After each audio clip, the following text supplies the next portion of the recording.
That's right. Excellent.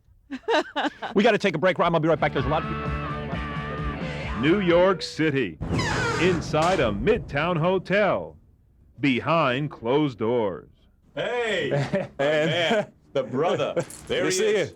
My old buddy, my old pal of mine. The times have changed, and so have our collegiate looks. I was the uber geek. I was super geek. Well, you actually made me nuts in college. Oh, and I remember you had a deep, rich voice. 806 WPTS, good morning, TP, checking out your...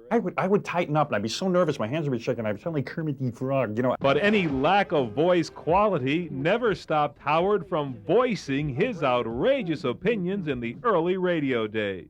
He was offensive? Management then really came down on me. And like a 12-round fight. I thought you were going to control this guy. You're not getting the phone from me, Tony. I would go on the air, I'd do something like lesbian dating game. Some guy would rip me into his office, throw me down in a chair and say, "You just cost us 50% of our advertising, man." You're fired. You're fired. You're fired. Well, I always thought my story was kind of Rocky-esque, you know?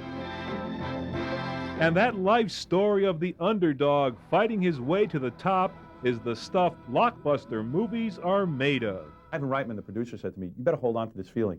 To have the highest testing picture in Paramount history is something you can never achieve again." Speaking of acting, we know that when people get ready for that big role, the stars, they have the method acting, Lee Strasberg. Yeah. What type of thespianism do you subscribe to? Well, you know I love thespians. And always have, always will. Thespians equal ratings.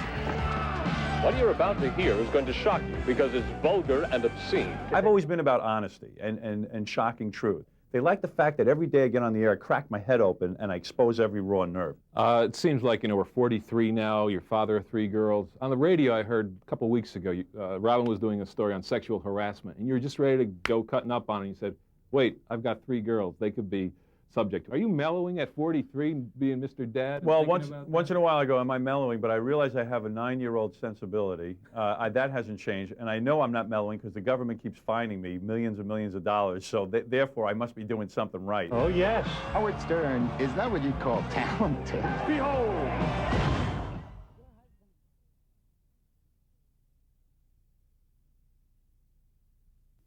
Yes, TonyPagnotti, Pagnotti.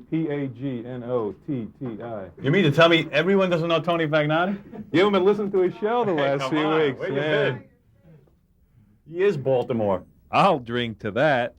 Listen, we have to stick together. We're BU alumni. We're the only 2 idiots that actually went into broadcasting, I think, out of that entire class. I remember he was very confident, and, you had a very deep voice even back then. This is Tony Pagnotti with the news. After we both graduated from Boston University in 1976, we set out on career paths in broadcasting. Early on, Howard developed a unique approach of sending shock waves over the airwaves. That is the first naked lady in the history of radio. I really think you need counseling. It's the format that made him famous. Oh, yes. Genitalia jokes. That's not a stick he's using to point to the clouds with on that weather map.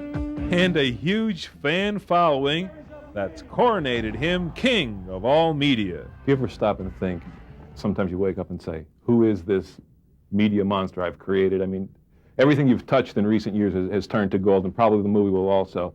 Do you ever stop and think, is this going to stop any day soon, or am I just going to enjoy it while it lasts? I never dwell on it. This is probably a character flaw. I could go out and sign books for 25,000 people in Los Angeles or New York, and while I'm doing it, I never say, "Wow, I'm really something." I feel like garbage inside. I don't feel like I'm anything special, and I think maybe that's what keeps me going.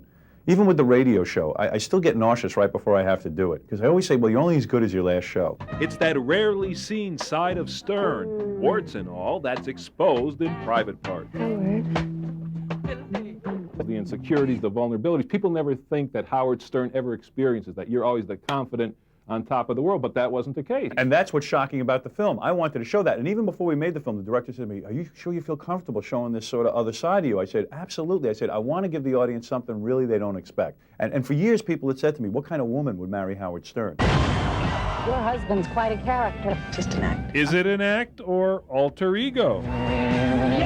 I've always felt when I'm on the radio, that's the real me. That's the guy inside wanting to get out that we have to hide, because if we did it in real life, we'd get the crap beat out of us. And before I leave, Howard, would you consider trading places? Can you do the weather and do it in Baltimore? You don't have a small you'd have nothing to talk about. Howard, it's been great. Thank you. Good seeing you again.